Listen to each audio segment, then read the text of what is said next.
Queria ler Mateus 6, 24.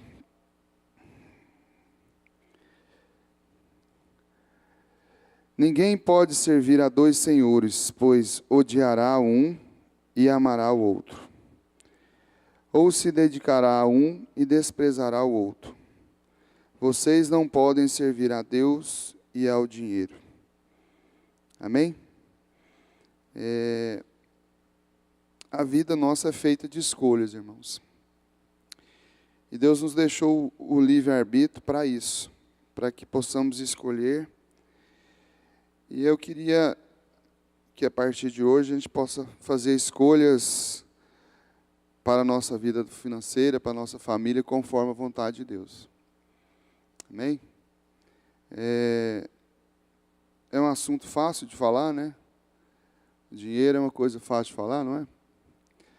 Todo mundo aqui não está preocupado com dinheiro, né? Sim. Mas, na realidade, não é assim, né? Nós acabamos de passar por uma pandemia e o cenário que nós vivemos hoje não é dos melhores, né? Profissionalmente, muitos passando dificuldade. Nós, como brasileiros, estamos sofrendo muito com inflação, aumento de preço de tudo. Então, principalmente os sacerdotes aí têm sofrido muito com essa situação. E é algo que precisa ser tratado ao coração de nós como irmãos, como cristãos, como líder dos nossos lares. Eu acho que não tem ninguém aqui que está totalmente despreocupado sobre esse assunto, né? Então, mas existem algumas pessoas que estão perdendo o controle quando o assunto é dinheiro. Às vezes, no meio do mês já acabou o dinheiro, né? Ou na primeira semana. E a questão financeira é um ponto muito melindroso para todas as famílias. É algo que, à luz da palavra de Deus, fala que é uma área que precisa ser alcançada. E hoje trabalha-se cada vez mais para se ganhar mais e consumir mais. Então essa é a rotina que muitas pessoas têm se entrado nela, um ciclo.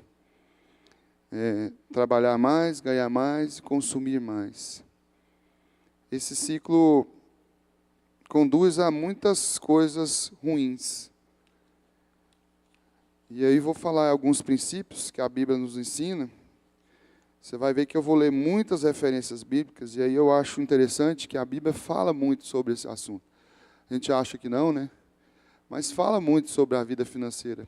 A gente precisa seguir isso à luz da Bíblia. E precisamos trabalhar para viver, irmãos. Para viver e não viver para trabalhar. Esse é um princípio que a gente precisa ter no nosso coração. Ganhar dinheiro para a gente ter liberdade, não para pagar somente conta. Esse é o princípio que Deus nos deixou. E essa falta de entendimento com relação a essa situação financeira tem levado a muita queda em famílias, muita destruição de lares. Tanto no excesso quanto na falta. E esse tem sido um dos pontos de maior frequência em separação de famílias, de casais. Tem uma pesquisa que foi feita no Instituto Gallup, nos Estados Unidos, com mais de 1.500 casais. 40% dos casais que se divorciaram foram por conta de problema financeiro. E no Brasil, 38%. Então é um problema que precisa ser avaliado, estudado, pensado, para que a gente não venha destruir nossas famílias por conta disso. E aí tem se agravado muito esse consumismo, essa perda de controle, materialismo, modismo, sobre quais são esses valores falsos que a sociedade, que a mídia, que a internet tem nos trazido. E aí tem um ponto que me preocupa muito. Hoje, a rede social é uma ferramenta muito forte para trabalho, né? Comercialmente, nunca se vendeu tanto através da mídia social. E ela é muito rápida, ela alcança muitas pessoas. Rápido. Mas ela traz, junto com isso, coisas ruins também. Tem muitas famílias sendo destruídas porque segue a rede social. E através dessa rede social tem se lançado o quê? Uma vida de abundância, uma vida de viagens, de ganhos excessivos, né? Que na realidade, 70% daquilo que se tem numa rede social, no Instagram, não é verdadeiro. Então, irmãos, se você tem essa dificuldade, saia dessa rede social. Quantos anos nós vivemos sem ela, né? Então, se você não tem domínio sobre ela, se isso tem afetado a sua vida, principalmente a vida dos adolescentes, dos jovens, que vislumbra-se uma vida através daquilo que se vê na rede social. Isso tem atrapalhado muito os jovens, adolescentes e casais também, né? E hoje nós vamos estudar esses princípios para que nós tenhamos uma vida de manutenção e recuperação de uma vida saudável financeira. Primeiro princípio, eu queria ler em Provérbios 3:9. Fala assim: o princípio da honra a Deus é o primeiro princípio e o mais importante. Honra ao Senhor com todos os seus recursos e com os primeiros frutos de todas as suas plantações. No 10 fala assim: e os seus celeiros ficarão plenamente cheios e os seus barris transbordarão de vinho. Malaquias 3:10 fala assim: trazei todos os dízimos à casa do tesouro, para que não haja mantimento na minha casa, para que haja mantimento na minha casa. E depois farei prova de mim nisto, diz o Senhor dos Exércitos: se eu não vos abrir as janelas do céu e não derramar sobre vós uma bênção tal, até que não haja lugar suficiente para recolherdes. Isso é a promessa de Deus. Então, esse equilíbrio, a bênção financeira, só vem através do reconhecimento de quem é Deus na sua vida e na sua vida financeira. Como é que eu honro uma pessoa? Para mim honrar uma pessoa, eu tenho que levar a ela e mostrar para ela que aquelas expectativas que ela tem de mim, eu estou cumprindo. Então, aquilo que Deus tem desejado para você, para a sua vida financeira, você tem que honrar Ele. Através do quê? Dos dízimos, das ofertas. Né? Então, o nosso dinheiro, essa demonstração da realidade do nosso amor por Deus deve ser através da honra. Aquilo que nós produzimos com integridade. E Marcos 12:17 fala assim: dai a César o que é de César e a Deus o que é de Deus, com muita alegria e gratidão.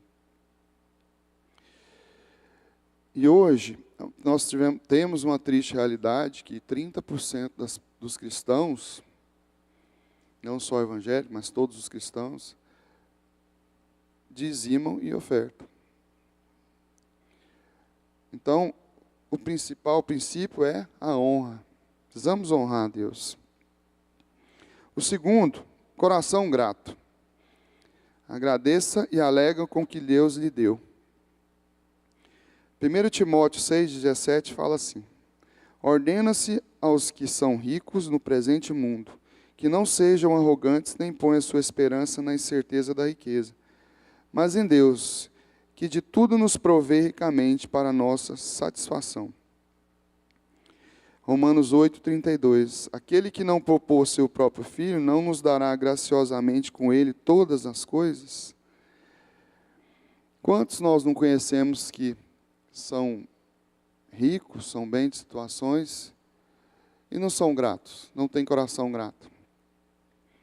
Ou mesmo pessoas que não são tão abonados, não têm esse coração grato. Irmãos, eu sou grato a Deus pela minha família, porque nós temos um coração muito grato. E sabemos que Deus tem nos dado além daquilo que nós merecemos. Então esse tem que ser o princípio da gratidão.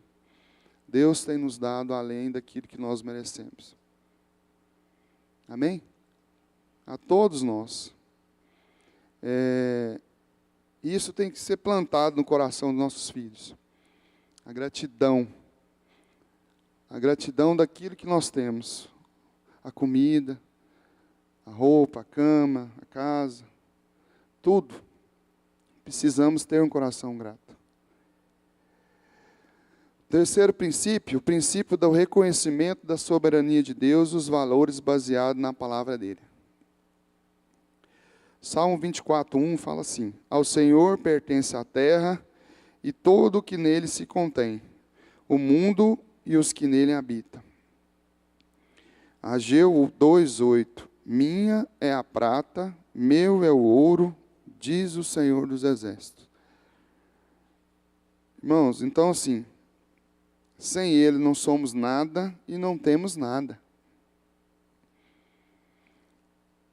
A soberania de Deus sobre a nossa vida precisa ser latente aos nossos corações. Como é que você quer ter uma vida abençoada se você não reconhece a soberania de Deus na sua família, naquilo que Deus tem feito na sua vida? Amém? Próximo, o princípio da dedicação no trabalho. Provérbios 13:4. O preguiçoso deseja e nada consegue, mas os desejos do diligente são amplamente satisfeitos. O trabalho enobrece o homem, né? O preguiçoso, irmão, não vai conquistar nada. Aí, nós temos vivido também, vamos voltar um pouquinho para a nossa realidade. O imediatismo das pessoas tem trazido a isso, a preguiça. Hoje os adolescentes, os jovens querem tudo para o imediatismo, para hoje, para ontem. Nada que a gente consegue é de hoje para amanhã. Os sonhos precisam ser planejados e plantados e colhidos. E disso precisa do quê? Do nosso trabalho.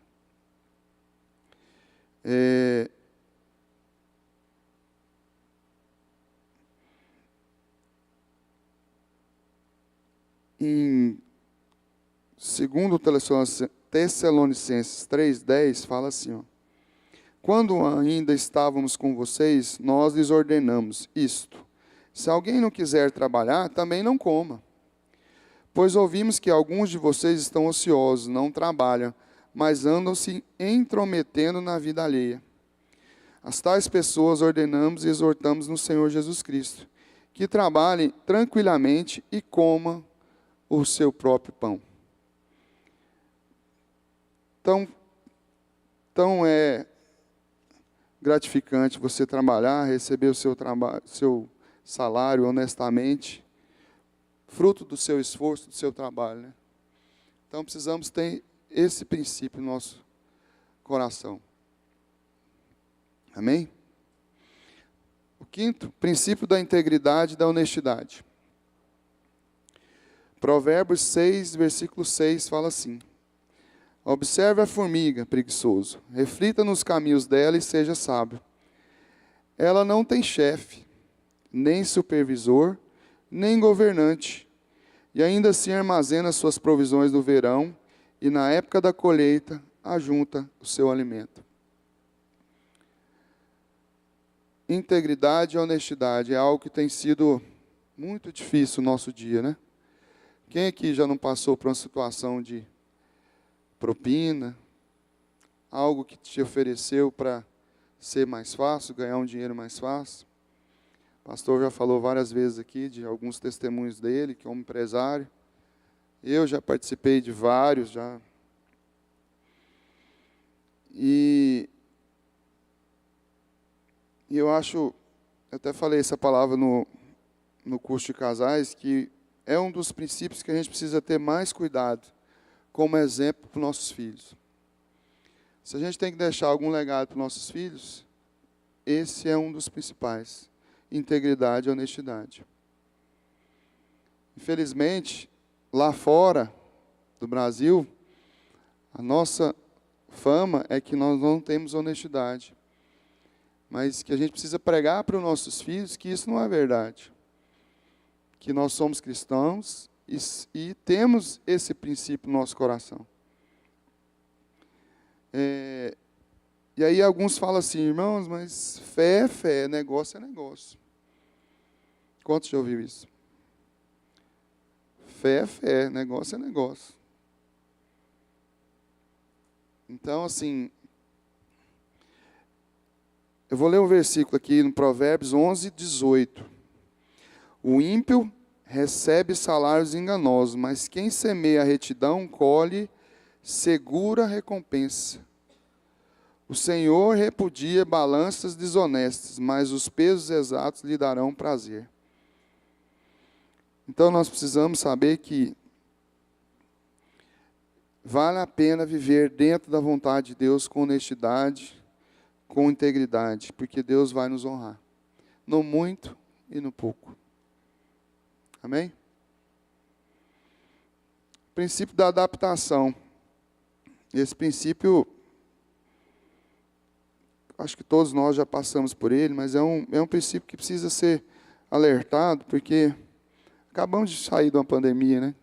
E muitas situações nós tivemos que adaptar.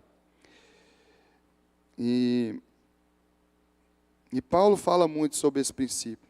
A gente aprende muito com ele. Filipenses 4:11 fala assim: aprendi a viver contente em toda e qualquer situação. Em todas as circunstâncias já tenho experiência.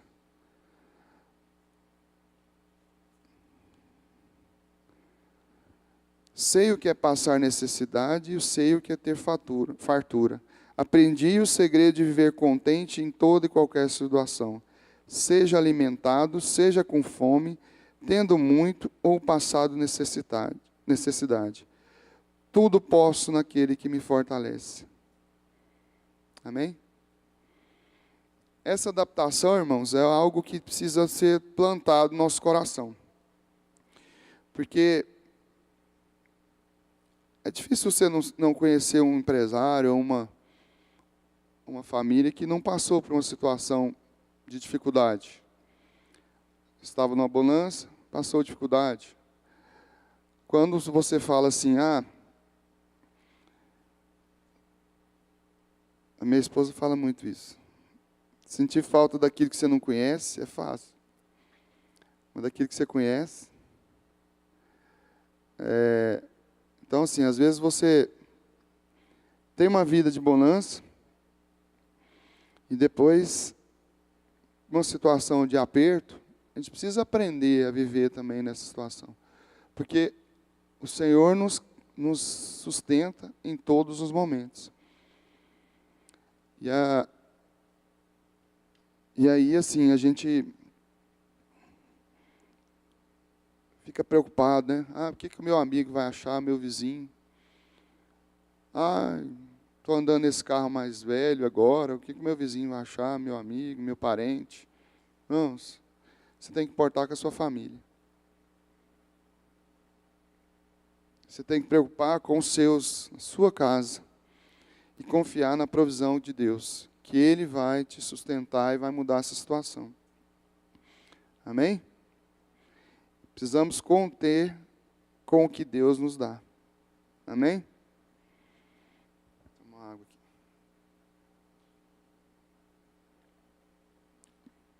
O próximo princípio, o princípio do não às dívidas. Eu vou começar agora a falar de coisa mais difícil. Provérbios 22, 7. O rico domina sobre o pobre. Quem toma emprestado é escravo de quem empresta. Quem já teve experiência com empréstimo de dinheiro aí? Ruim. perdeu amigo, perdeu parente.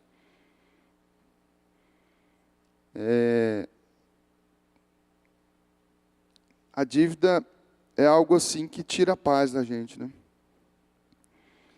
E nós precisamos entender que o mercado financeiro, ele está ali para tentar te convencer de todas as formas de você gastar e comprar, mesmo que você não possa comprar.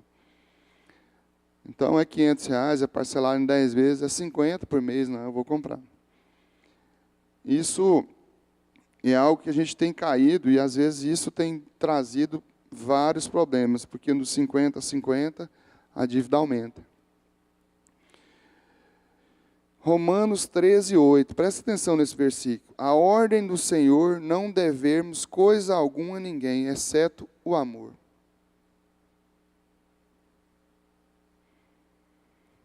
Irmãos, as dívidas tira a nossa paz. Tira ou não tira? Nossa emoção vai, nosso tempo, consome nosso sono. A disposição, às vezes a gente não tem disposição para sair para trabalhar, quando as dívidas estão nos consumindo. E aí, já é parte para mim, o meu conselho a vocês. A gente deve evitar financiamentos e empréstimos para bens de consumo. Por quê? Será que aquilo é necessário? Eu vou falar um pouquinho mais na frente ali de mais um princípio que vai aprofundar disso. Mas o bem de consumo não tem que ser financiado e parcelado. Porque acaba entrando num redemoinho e é cada vez mais difícil de você sair dele. Por que as instituições financeiras hoje, todo ano, batem recorde? Saiu resultado dos bancos essa semana, né? Bradesco bateu recorde, Itaú de novo. Juros. E os bancos estão ali para o quê? Cada vez mais consumir e ganhar o seu dinheiro através de juros. Então, o primeiro ponto das dívidas é evite financiamentos e empréstimos. O segundo, evite cartão de crédito. Tem um pastor batista dos Estados Unidos que fala assim, que o cristão não pode servir ao Master, o Senhor, nem ao Mastercard ao mesmo tempo.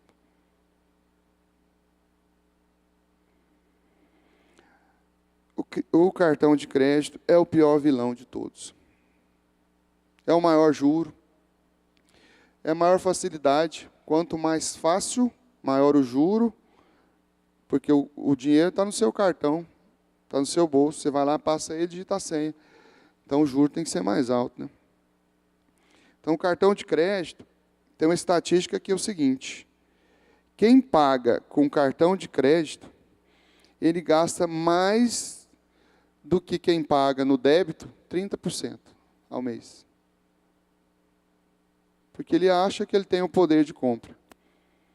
Então o cartão de crédito às vezes engana a gente em achar que você está podendo.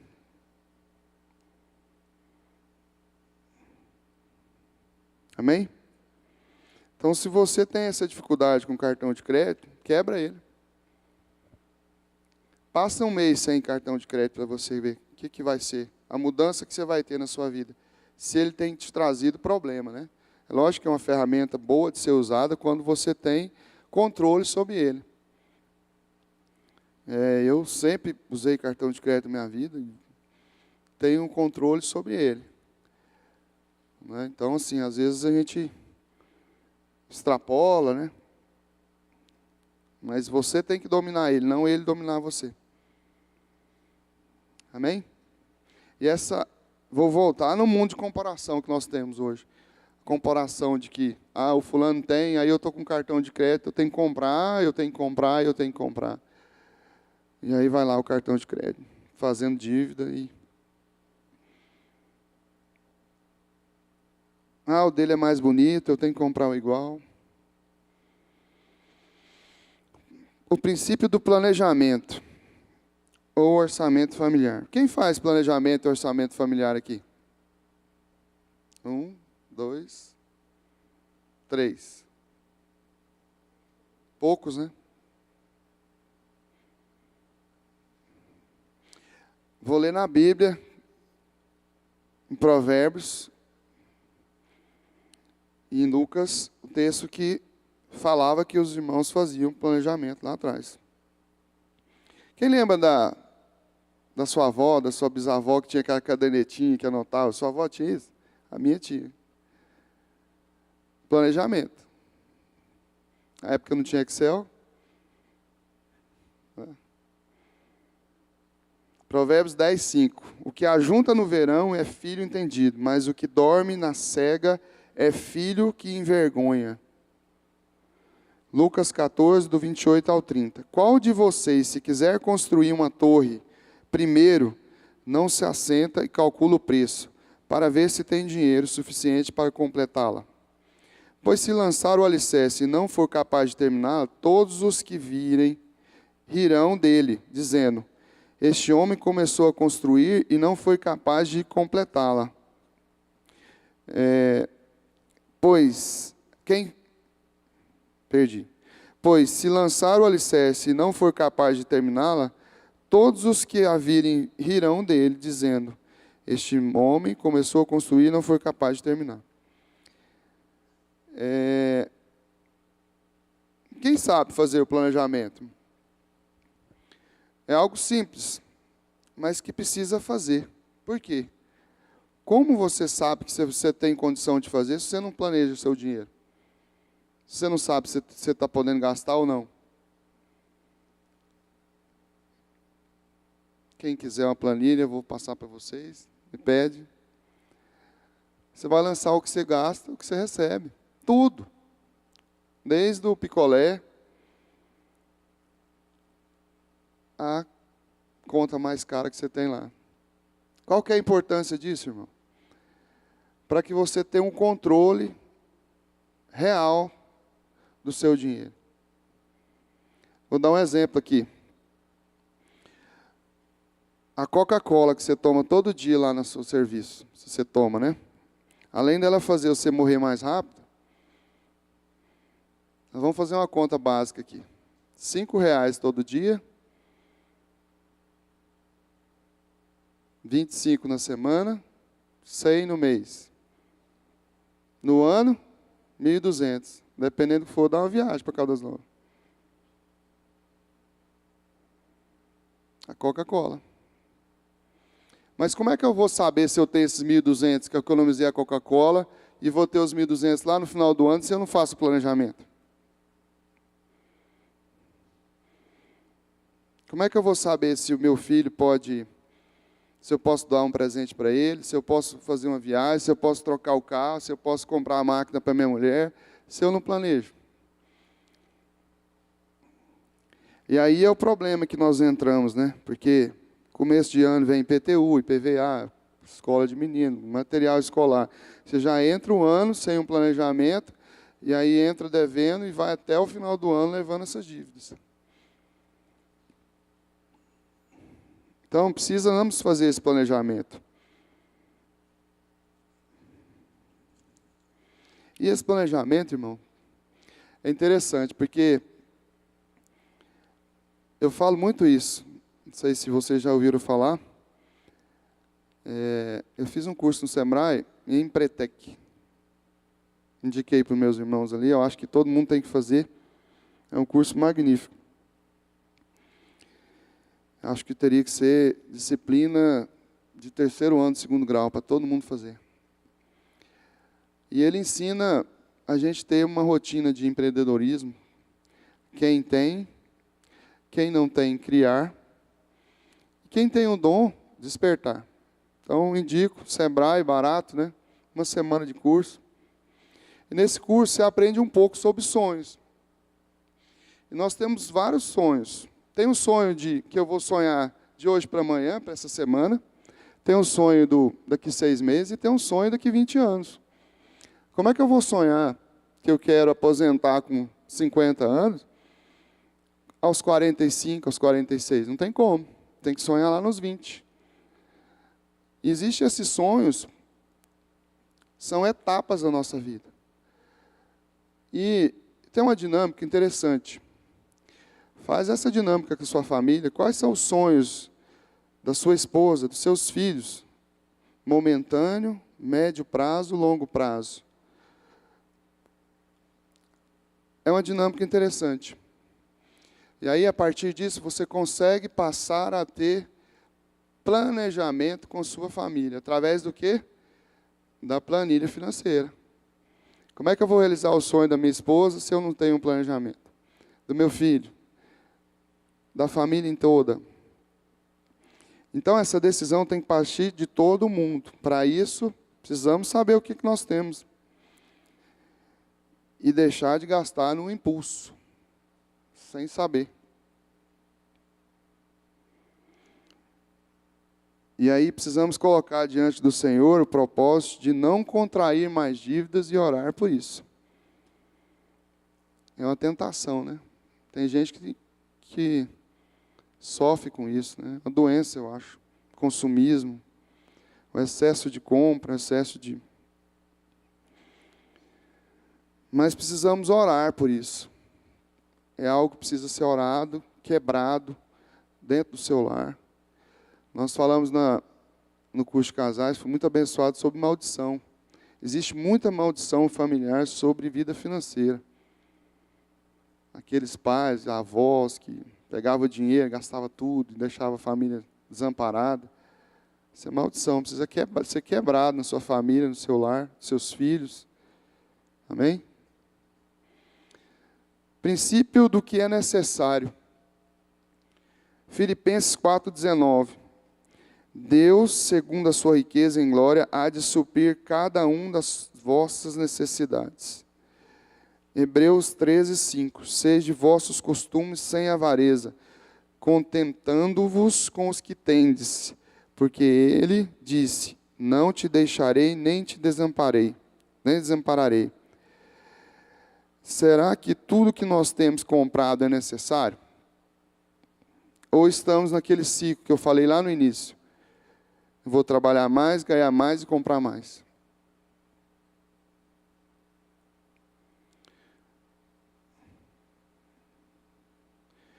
Eclesiastes 5, 10 e 11. Quem ama o dinheiro jamais terá o suficiente. Quem ama as riquezas nunca se sentirá em paz e feliz com os seus rendimentos. Certamente isso também é ilusão, vaidade. Eu coloquei aqui, onde aumenta os bens, aumenta o número daqueles que o devoram. Que vantagem traz os bens ao seu proprietário, se não dar um pouco de alegria aos seus olhos? Ou seja, nós nunca estamos satisfeitos com o que temos. Nós somos consumistas, a gente gosta de consumir. Gosta ou não gosta? É bom comprar, né? Mas precisamos ter controle sobre isso. É necessário? Vou falar do Will Smith, aquele artista que deu tapa no outro lá no Oscar. Ele fala o seguinte: muitas pessoas gastam o dinheiro que não têm para comprar o que não precisa, para impressionar pessoas que não gostam.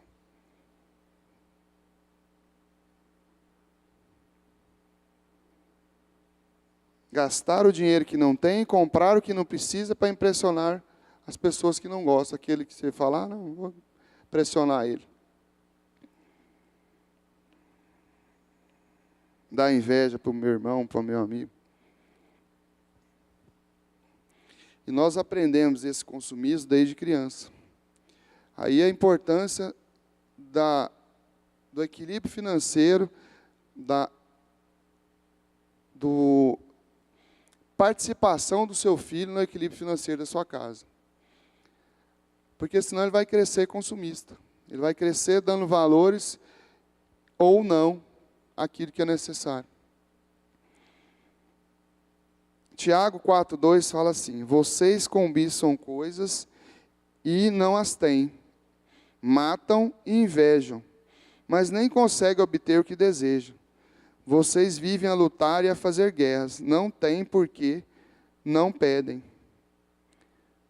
Quando pedem, não recebem, pois pedem por motivos errados, para gastarem seus prazeres.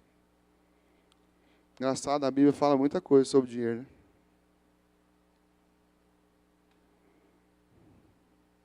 Vou dar uma ajuda para vocês, quando você for comprar alguma coisa. Quiser anotar aí. Primeiro, você vai perguntar assim: eu realmente necessito do que estão me oferecendo? O uso disso justifica a compra? Tenho condições de pagar? Com esse bem, me ajuda a cumprir os propósitos de Deus para a minha vida e minha família? Se eu não comprar, o propósito dele estará prejudicado?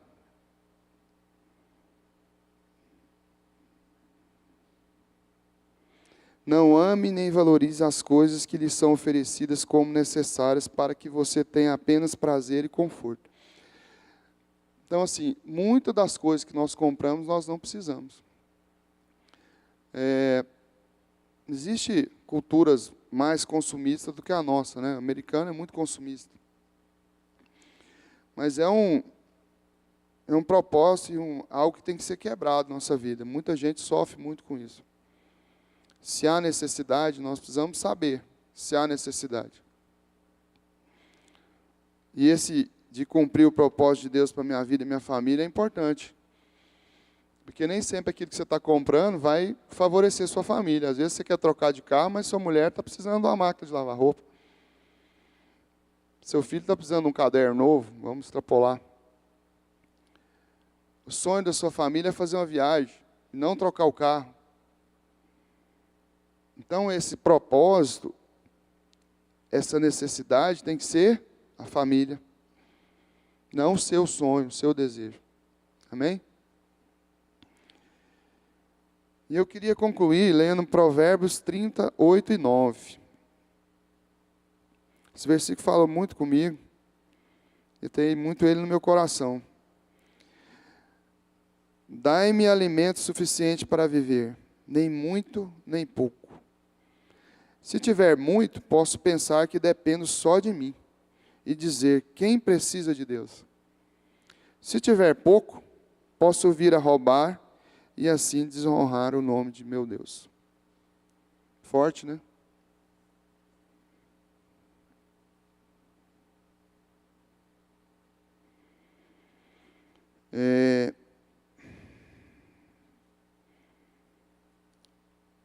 Esse equilíbrio financeiro, irmãos, que eu falei aqui na Bíblia, principalmente no livro de Provérbios, e muita referência no livro de Provérbios, fala muito sobre isso, desmontam grande parte da falsa teoria da prosperidade que as igrejas têm pregado, né? Porque às vezes tem sido pregado muita coisa de equilíbrio financeiro, crescimento, mas o que precisa ser falado na palavra de Deus sobre vida financeira não tem se falado, né? E tanto na teoria de prosperidade, como também por voto de pobreza, né? Tem muitas pessoas sendo humilhadas em algumas congregações, dando valor em algumas situações que não precisam, né? Então precisamos estar com nossos olhos abertos. E só temos uma vida equilibrada financeiramente através da palavra de Deus. Precisamos ter um lar e harmonia nesse sentido. Ah, irmão, você fala assim porque você tem uma vida melhor que eu. Ah, você ganha mais do que eu. Não. Não sei se vocês sabem, eu tenho uma consultora.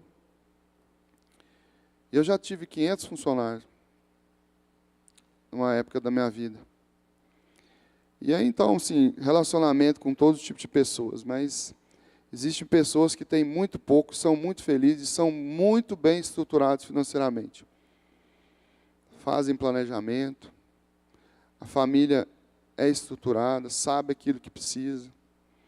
Então isso precisa ser plantado no nosso coração, principalmente no nosso coração como casal, e passado isso para os filhos. É triste quando você vê uma criança que ganha um presente, por mais caro que seja, ele não se alegra, né? E isso é ruim, porque às vezes é aquilo que o pai acha que pode preencher através de algum bem, né? Mas precisamos mostrar para os nossos filhos que o dinheiro é algo que Deus nos deixou para trazer paz, equilíbrio, conforto e alegria ao nosso lar. No muito e no pouco. Amém? Eu queria orar por vocês, pelas famílias. É um tema que Deus me trouxe essa palavra, eu já falei ela aqui uma vez, tocou no pastor para me falar novamente. Mas é algo que precisa ser tratado em nossos corações. Tem muita família sendo destruída por isso. E o diabo tem usado muito essa rede social para destruir mais ainda as vidas das famílias. Os casamentos, os lares. E possamos ter os nossos olhos abertos para isso. Possamos ser exemplos para nossos filhos em todos esses itens que eu falei aqui. E que o Senhor possa trazer paz ao nosso lar.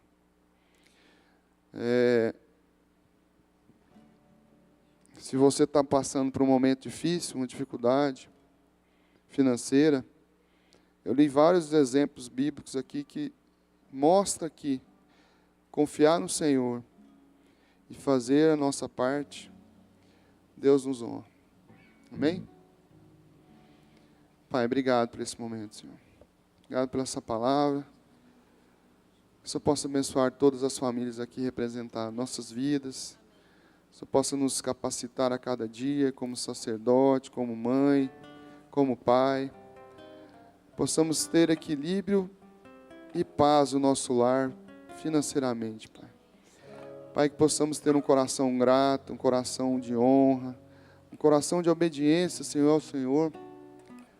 E sabendo que, Senhor, que é tudo aquilo que o Senhor tem nos dado, é muito além daquilo que nós merecemos, Senhor. Ensina-nos, Senhor, a ter caminhos bons com relação a esse assunto. Possamos ter direção, Pai. Possamos ter o nosso coração quebrantado e sabendo que aquilo que é necessário possa ser cumprido em nossa vida, e não aquilo que é para mostrar, aquilo que não é para honrar o Seu nome, Senhor. Amém? Que o Senhor possa nos capacitar, abrir as portas financeiras de cada família aqui, Pai. Eu não sei a situação financeira de cada um, mas o Senhor sabe aquilo que cada servo Teu tem passado. Que o Senhor abra as portas, Senhor. Abra as portas financeiras. Que o Senhor possa trazer a chuva do Senhor sobre cada lar. Possa capacitar a cada irmão no seu trabalho. Possa encher de alegria, de paz, Pai. Que ao retornar aos seus lares, eles possam ter a alegria do Senhor e saber que o Senhor está no controle. E que no momento certo o Senhor trará paz. Possamos entregar nas Tuas mãos, entregar o nosso coração, a nossa família, o nosso lar, nossos filhos. E que o Senhor possa honrar as nossas vidas, nossa casa, Pai. Em nome de Jesus, Pai. Amém. Amém. Amém.